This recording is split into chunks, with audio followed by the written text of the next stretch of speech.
Hello সুপ্রিয় দাখিল সপ্তম শ্রেণীর শিক্ষার্থীরা, কেমন আছো তোমরা? আশা করি সবাই ভালো আছো। তো আজকের ভিডিওতে আমরা শেয়ার করব তোমাদের সাথে দাখিল সপ্তম শ্রেণীর বাংলাদেশ ও বিশ্ব পরিচয়ের একটি চূড়ান্ত সাজেশন।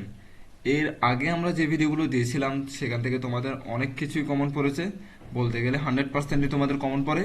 সো আমাকে কমেন্টে জানাও কাদের কাদের কমেন্ট পড়ছে এবং তোমাদের নেক্সট পরীক্ষা কি, সোমবারে তোমাদের পরীক্ষা কি হবে সেটা কমেন্টে বেশি বেশি করে জানাও, কারণ আমি তোমাদের কমেন্টগুলো পড়ি, পরবর্তীতে বুঝতে পারি তোমাদেরকে কী সাজেশন দিতে হবে।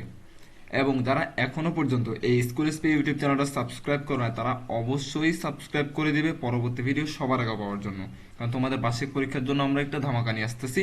তোমরা আমাদের চ্যানেলটা ফলো আপে রাখলেই বুঝতে পারবা। তো আমরা শুরু করি, আর দেরি করবো না।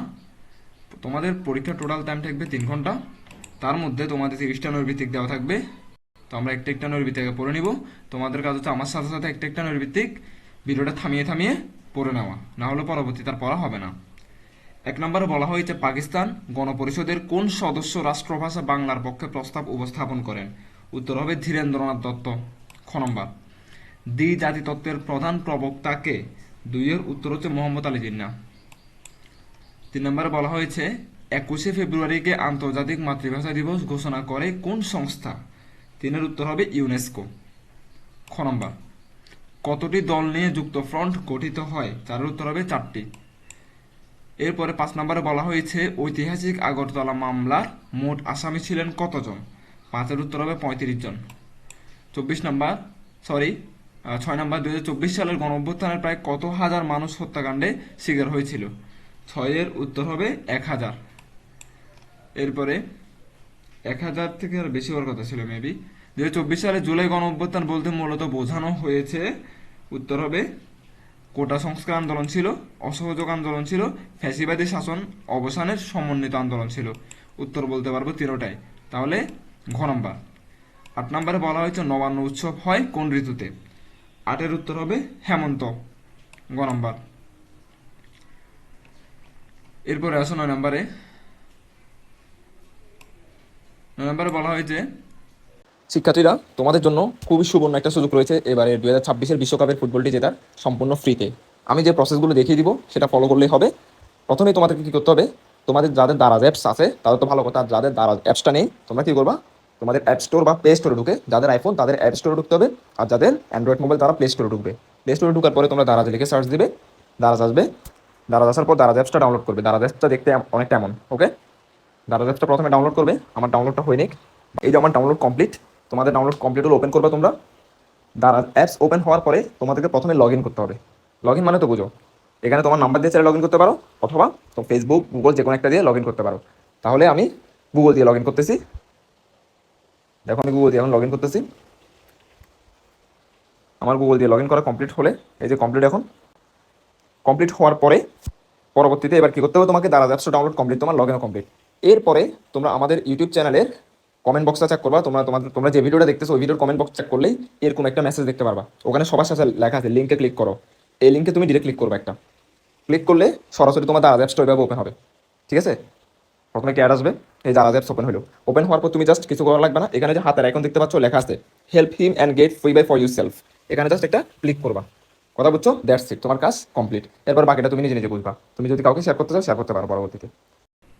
নিচের ছকটি পড়ে 9 ও 10 প্রশ্ন উত্তর দাও। এখানে একটা প্রশ্নবোধক চিহ্ন দিয়ে বলছে নকশিকাঁথা পালকি উপকথা খানার বচন। তাহলে মানে প্রশ্নবোধক চিহ্নের জায়গায় কোন বিষয়টি বসবে?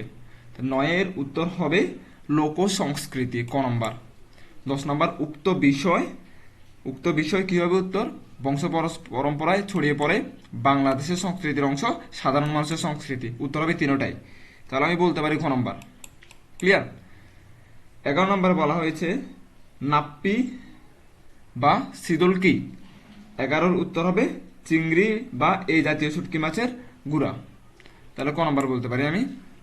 শিশুর বেড়ে ওঠার প্রথম সূতিকাগার কোনটি? 12 উত্তর হবে পরিবার। 13 নম্বর বলছে কোনটি সমাজের প্রাথমিক প্রতিষ্ঠান হিসেবে নানা রকম দায়িত্ব পালন করে থাকে? 13 উত্তর হবে তাও পরিবার। 14 নম্বর, শহুরে পরিবারগুলো ক্ষুদ্রাকার হয় কেন? 14 নম্বর উত্তর হচ্ছে সীমিত আয়ের কারণে ক্ষুদ্রাকার হয়, কারণ তাদের আয় সীমিত, এই জন্য। 15 নম্বর বলা হয়েছে কোন পরিবারে শিশুর পারস্পরিক আচরণিক সম্পর্ক গড়ে ওঠে? 15-র উত্তর হবে যৌথ পরিবারে। এই যে যৌথ পরিবার। 15-র পর আছে 16 নম্বরে। এই 16 নম্বর বলছে শিশু সামাজিকীকরণের প্রথম সূত্রপাত ঘটে কার কাছ থেকে? 16-র উত্তর হবে মার কাছ থেকে, তার মানে ক। শিশু সুষ্ঠু সামাজিকীকরণ অন্তরায়? 17-র উত্তর হবে পিতামাতার বিচ্ছেদের কারণে হয়, আবার পারিবারিক বিশৃঙ্খলার কারণে হয়, তাহলে ক 1 2। ফলের রস একটি? 18-র উত্তর হবে প্রক্রিয়াজাতকরণ খাদ্য। ফলের রস একটি প্রক্রিয়াজাতকরণ খাদ্য। নিজের উদ্দীপকটি পড়ো এবং 19-20-এর উত্তর দাও। রাকিব সাহেব একজন শিল্পপতি। তিনি ঢাকায় 1,25,00,000 টাকা ব্যয় করে পোশাক তৈরি কারখানা বা গার্মেন্টস তৈরি করে। তার কারখানায় প্রায় 200 নারী শ্রমিক কাজ করে, কারণ গার্মেন্টসে বেশিরভাগই নারীরা কাজ করে। রাকিব সাহেবের স্থাপিত কারখানা কোন ধরনের শিল্পের অন্তর্গত? 19-এর উত্তর হবে ক্ষুদ্র। এটা একটি ক্ষুদ্র শিল্প, কারণ কত 1,25,00,000 টাকা খরচ করে এটা। ঠিক আছে, কারণ যেহেতু মূলধন 1.5 কোটি টাকার নিচে, তাহলে এটাকে আমরা ক্ষুদ্র শিল্প বলবো। রাকিব সাহেবের স্থাপিত কারখানাটি আমাদের জাতীয় অর্থনীতির কোন ক্ষেত্রে সর্বাধিক প্রভাব ফেলেছে? উত্তর হবে কর্মসংস্থান সৃষ্টি। মানুষের কর্মসংস্থান সৃষ্টি হয়েছে, মানে কাজের জোগাড় হয়েছে মানুষের। বাংলাদেশের অধিকাংশ মানুষ কোথায় বাস করে? 21-এর উত্তর হবে গ্রামে বাস করে। এক সময় আমাদের দেশের প্রধান শিল্প ছিল কোনটি? 22-এর উত্তর হবে পাট। এরপরে আমরা চলে যাব 23 নম্বর প্রশ্নে। বাংলাদেশে উৎপাদিত কোন জিনিসটি আজ বিশ্বের বাজারে সমাদৃত? 23-এর উত্তর হবে আমাদের তৈরি পোশাকগুলা। বিদেশ থেকে পণ্য আমদানি ও বিদেশে পণ্য রপ্তানির নাম কি? 24-এর উত্তর হবে বৈদেশিক বাণিজ্য। তাহলে আমি বলতে পারি ঘ নম্বর। বাংলাদেশের পণ্য সামগ্রীর সবচেয়ে বড় ক্রেতা কোন দেশ? 25-এর উত্তর হবে যুক্তরাষ্ট্র, মানে আমেরিকা। পাটের বহুমুখী ব্যবহারের ফলে 26-এর উত্তর হবে অধিক বৈদেশিক মুদ্রা আয় হবে, উদ্যোক্তা ও কর্মসংস্থান সৃষ্টি হবে, কৃষকরা লাভবান হবে। আমি বলতে পারি উত্তর তিনটাই, তাহলে আমি ঘ নম্বর দিব। একজন সুনাগরিককে কয়টি মৌলিক গুণের অধিকারী হতে হয়? 27-এর উত্তর হবে 3টি। কয়টি? 3টি। কি কি এগুলা? বুদ্ধি, বিবেক এবং আত্মসংযম। বাংলাদেশের শতকরা কত ভাগ লোক দরিদ্র সীমার নিচে বসবাস করে? 28-এর উত্তর হবে 18.7 ভাগ লোক। এরপরে নিজের উদ্দীপকটি পড়ো, 29-30 প্রশ্ন উত্তর দাও। পৃথিবীতে ক্রমশ জলবায়ু পরিবর্তন হচ্ছে, পৃথিবীর নিম্নাঞ্চল ডুবে যাবে বলে ধারণা করা হচ্ছে। অনুচ্ছেদে বর্ণিত পরিবর্তনের জন্য দায়ী করা হয় কাদের? 29 উত্তর হবে উন্নত বিশ্বকে। এরপরে অনুচ্ছেদের শেষে বর্ণিত ধারণার কারণ বৈশ্বিক উষ্ণায়ন হতে পারে, মেরু অঞ্চলে বরফ গলে যাওয়া হতে পারে, গ্রিন হাউস গ্যাসের বৃদ্ধি হতে পারে। আমি বলতে পারবো তিনটা উত্তর, তাহলে ঘ দিব আমি। বুঝা যাচ্ছে তোমাদের? এই গেল তোমাদের নৈর্ব্যক্তিক প্রশ্ন উত্তর। এরপরে আমরা চলে যাব তোমাদের সৃজনশীল প্রশ্নের অংশে। চলো আমরা সৃজনশীলটা দেখে নিই। সৃজনশীল প্রশ্ন হচ্ছে তোমার মান হচ্ছে 50, দ্যাট মিনস তোমাকে 5টা সৃজনশীল প্রশ্ন দিতে হবে। তোমাদেরকে এখানে অপশন দেওয়া হবে 8টা, তার মধ্যে তোমরা যে কোনো 5টা দিবা। ঠিক আছে, আমি সবগুলো 8টা সবগুলো দেখিয়ে দিব, তোমরা স্ক্রিনশট নিয়ে নাও। এগুলোর উত্তর তোমরা আলফাতা গাইডে পেয়ে যাবা, বা লেকচার গাইডে, বা লিমচান গাইডে। এরপরে যে সংক্ষিপ্ত প্রশ্ন যেগুলো আসবে, এগুলোর উত্তর আমরা উত্তরসহ তোমাদেরকে দেখিয়ে দিব। ক্লিয়ার? 1 নাম্বারটা দেখে নাও। এটা এই ছাত্র জনতা 140 ধারা ভঙ্গ করে সিদ্ধান্ত নেয়, এটা জুলাই আন্দোলনের মেবি, জুলাই আন্দোলনকে নিয়ে প্রশ্ন করা হয়েছে maybe, I am not sure. পরে দেখো তোমরা 2 নাম্বারটা দেখো। 2 নাম্বারটা এটা আবু সাইদের ছবি মনে হয়। ঠিক আছে, কত সালে, সরি 1 নাম্বারটা আমাদের মুক্তিযুদ্ধ নিয়ে ওই লেখা আছে কত সালে পাকিস্তান জাতীয় পরিষদ নির্বাচিত হয়। 2 নাম্বারটা জুলাই আন্দোলন নিয়ে প্রশ্নটা। 3 নাম্বার হইতেছে যে তোমার কোথেকে দিছে, যখন একটা অধ্যায় থেকে দিছে দেখে নাও। এরপরে তোমরা 4 নাম্বার সৃজনশীলটা দেখে নিতে পারো। ভালো করে এগুলো তোমরা প্র্যাকটিস করবা, সৃজনশীলগুলো ভালো করে পড়ে যাবা। সৃজনশীল বোঝার জিনিস বুঝে বুঝে মুখস্থ করে তারপর খাতায় নোট করবা, কয়েকবার খাতায় লিখে যাবা, তাহলে ভালোভাবে মনে থাকবে, মাথায় পুরো সেট হয়ে যাবে। 5 নাম্বারটা দেখে নাও এখান থেকে, রপ্তানি শিল্প নিয়ে। এরপরে 6 নাম্বার প্রশ্ন। 7 নাম্বার প্রশ্নটা দেখো, আত্মসংযম কি? সুনাগরিক, নাগরিকের মানে বিভিন্ন বিষয়াদি সম্পর্কে এতে আলোচনা করা হয়েছে। এগুলো তোমরা বুঝে বুঝে পড়বা, মুখস্থ করা না, আগে বুঝবা পুরোটা, তারপর নিজের মাথায় সেট করবা, নিজের মতো করে বানিয়ে লেখার চেষ্টা করবা সঠিক ইনফরমেশন দিয়ে। ক্লিয়ার? সৃজনশীল এভাবে লিখতে হয়। 8 নাম্বারটা দেখো, ফাইনাল এটা জলবায়ু, আবহাওয়া ইত্যাদি নিয়ে কথা বলছে, এখানে দুর্যোগ, বিভিন্ন বিষয়াদি নিয়ে। সহজ আছে তোমাদের প্রশ্ন, এগুলো সবগুলো উত্তর তোমরা আলফাতা গাইডে পেয়ে যাবা। তবে একটা ইম্পর্টেন্ট কথা কি জানো, সেটা হচ্ছে যে তোমাদের সামনে তো বার্ষিক পরীক্ষা আসবে নভেম্বর অথবা ডিসেম্বরে। কমেন্টে জানাইও তো কখন, নভেম্বরে নাকি ডিসেম্বরে। বার্ষিক পরীক্ষার আগে আমরা চূড়ান্ত সাজেশন তৈরি করবো, যেখানে তোমাদের জন্য থাকবে প্রতিটা সৃজনশীলের উত্তর সহ সব কিছু থাকবে, তখন সেটা তোমরা জানতে পারবা। সংক্ষিপ্ত প্রশ্ন উত্তর মান হচ্ছে 20। এখানে যে তোমাদেরকে যে কোনো 10টা প্রশ্নের উত্তর দিতে হবে।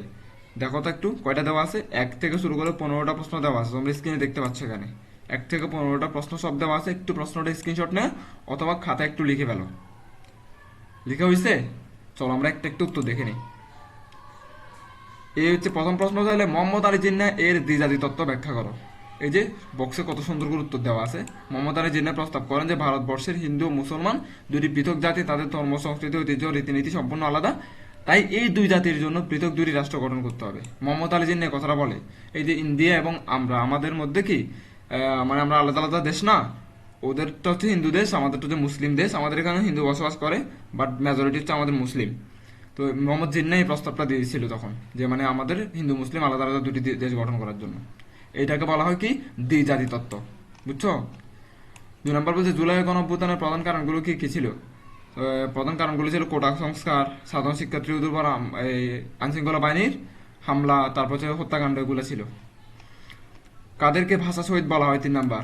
ও 1952 সালে 21 ফেব্রুয়ারি তে যারা যেসব ছাত্র জনতা এই নিহত হয়েছিল ওই আর জন্য, তোমার ভাষার জন্য, ওই আন্দোলনটাকে ভাষা আন্দোলন বলা হয় মূলত। আর ভাষা শহীদ বলা হয় কাদেরকে? ওই রফিক, শফিক, বরকত, জব্বার, যারা আন্দোলনে গিয়ে শহীদ হয়েছিল তাদেরকে। শহরের সংস্কৃতি কিভাবে গ্রামীণ সংস্কৃতিকে প্রভাবিত করছে? শহরের আধুনিক পোশাক, ফাস্ট ফুড, সবকিছু, শহরের যত এন্টারটেনমেন্ট থেকে শুরু করে যত কিছু আছে, যন্ত্রপাতি, সব মানুষের, গ্রামের মানুষকে কি মানে ঘুরিয়ে গাড়িয়ে প্রভাবিত করতেছে। এটা সুন্দর করে সুন্দর ভাষায় লিখে দিবা। 5 নম্বরে বাংলাদেশে বসবাসকারী 5টি ভিন্ন নৃগোষ্ঠীর নাম লেখো। চাকমা, মারমা, সাঁওতাল, এটা সহজ আছে। গারো এবং খাসিয়া। 6 নম্বর প্রশ্ন, লোকসংস্কৃতি বলতে কি বোঝায়? লোকসংস্কৃতি বলতে কি মানে বিভিন্ন গান, রীতিনীতি, গল্প, ধাঁধা, প্রবাদ ইত্যাদি। তোমাদের জন্য সুন্দর করে লিখে রাখছি, আমি জাস্ট ওভারভিউ দিচ্ছি তোমাকে। 7 নম্বরে বলা হয়েছে শিশুর সামাজিকীকরণ কিভাবে বাধাগ্রস্ত হয়, কি জন্য হয়? পরিবারে যদি অশান্তি থাকে, বাবা মার মধ্যে যদি বিচ্ছেদ থাকে, সম্পর্কে যদি সমস্যা থাকে, বিভিন্ন সমস্যা এবং সামাজিকগত বিভিন্ন সমস্যার কারণে, অতিরিক্ত শাসনের কারণে এই ছেলেমেয়েরা নষ্ট হয়ে যায়, বা এই সমস্যা ছেলেমেয়েরা বড় হইতে গিয়ে বাধা পায়, লিখে দিবা। 8 নাম্বার বলছে শিশুর সামাজিকীকরণে পরিবারের ভূমিকা কিরূপ? অবশ্যই পরিবারের ভূমিকা সবচেয়ে বেশি। শিশুকে ঠিকঠাকভাবে ভালোবাসা, স্নেহ করা, নৈতিক মূল্যবোধের দিকে তাকানো, তাকে সঠিক আচরণ শেখা, বিহেভিয়ার, সবকিছু। এরপর 9 নম্বরে বলা হয়েছে পিতামাতার মধ্যে সুসম্পর্ক শিশুর ব্যক্তিত্বের সুষ্ঠু বিকাশের জন্য খুবই প্রয়োজনীয়। কারণ পিতামাতা যদি ঠিক থাকে, মাতা বাবা মার মধ্যে যদি সম্পর্ক ভালো থাকে, ছেলে মেয়েরা ওটা দেখে শিখে। তা মানে যেসব বাবা মায়েদের সম্পর্ক খুবই ভালো, ওইসব পরিবারের ছেলে মেয়েরাও খুব ভালো হবে এবং তারাও শিখবে এভাবে যে কি সম্পর্ক কীভাবে ভালো রাখতে হবে, সেটা নিয়ে আলোচনা করছি এখানে। 10 নম্বরে বলছে বৃহৎ শিল্প বলতে কি বোঝায়? বৃহৎ শিল্প মানে কি বিপুল পরিমাণে মূলধন, মানে প্রচুর পরিমাণে টাকা ঢালছে আমি আমার বিজনেসে, ওইটাই মানে বিপুল বৃহৎ শিল্প, মানে অনেক অনেক টাকা। সেগুলোকে বলা হয় কি, যেমন ধরো বড় বড় কলকারখানা, সিমেন্ট কারখানা, পাটকল ইত্যাদি, কি এগুলো হচ্ছে কি বৃহৎ শিল্প। 11 নম্বরে হচ্ছে রপ্তানি বলতে কি বোঝো? মানে দেশের অভ্যন্তরীণ চাহিদা মেটানোর পরে, সোজা কথা হচ্ছে আমি আমার দেশে 100টা জামা তৈরি করছি, 100টা জামা আমাদের দেশের 70 জনের কাছে বিক্রি করার পর চাহিদা পূরণ হয়ে গেছে, আর লাগতেছে না, আমার 30টা জামা বেঁচে মানে কি রয়ে গেছে আমার কাছে। এই 30টা জামা যদি আমি দেশের বাইরে বিক্রি করি, দেশের বাইরে পাঠাই দিই, ওটা মানে রপ্তানি। মানে দেশের বাইরে পাঠালে তো আমি বৈদেশিক মুদ্রা অর্জন করতে পারবো, বাইরের টাকা আরো বেশি না, বুঝছো? ওইটা মানে রপ্তানি। এরপরে কি সুনাগরিক দেশের মূল্যবান সম্পদ কেন? সুনাগরিক মানে কি যাদের বুদ্ধি, বিবেক, আত্মসংযম, জ্ঞান সবকিছু রয়েছে, দেশ মানে দায়িত্ব কর্তব্য পালনে খুবই সচেতন, তাদেরকে বলা হয় সুনাগরিক। এরপরে 13 নম্বর নাগরিকের 3টি দায়িত্ব কর্তব্য লেখো। কি থাকা? রাষ্ট্রের প্রতি অনুগত থাকা, রাষ্ট্রের আইন মান্য করা, নিয়মিত ও সৎভাবে কর প্রদান করা। কর মানে কি ট্যাক্স। নদীর বাঁধ ভাঙতে থাকে কেন? সেটা তো তুমি জানো, নদীর এখনো বর্তমানে কি বন্যা হইতেছে না, অলরেডি বিভিন্ন জায়গায় ডুবে গেছে। আমি চিরাং শহরের কথা যদি বলি, চট্টগ্রাম থেকে কারা কারা আসছো, চট্টগ্রাম তো পুরো পানিতে ভাসতেছে এখন। এইরকম এই যে নদীর কারণে হয়, নদীর পানি উপরের দিকে উঠে যায়, তারপরে এই নদীর এই যে স্রোতের কারণে, জলোচ্ছ্বাসের কারণে কি নদীগুলো ভাঙন চলে। ফাইনালি 15 নম্বর, পৃথিবীর তাপমাত্রা বৃদ্ধি পাচ্ছে কেন? কারণ প্রচুর পরিমাণে কার্বন ডাইঅক্সাইড বৃদ্ধি পাচ্ছে, মিথেন বা বিভিন্ন গ্রিন হাউস গ্যাস বাড়ার কারণে পৃথিবীর তাপমাত্রা দিন দিন কি বৃদ্ধি পাচ্ছে। ঠিক আছে, এই ছিল তোমাদের টোটাল প্রশ্নের উত্তর। সো আই থিঙ্ক তোমরা উপকৃত হচ্ছ, এবং তোমাকে আমরা মনে হয় একটা মাঝখানের একটা ভিডিওতে কমেন্টে একটা লিঙ্ক দিয়েছিলাম, লিঙ্কের কথা বলেছিলাম, দারাজ অ্যাপসের কথা, সেটা তোমরা একটু ফলো করিও, তাহলে তোমরাও উপকৃত হবা, সাথে আমিও কিছুটা উপকৃত হব। ধন্যবাদ সবাইকে।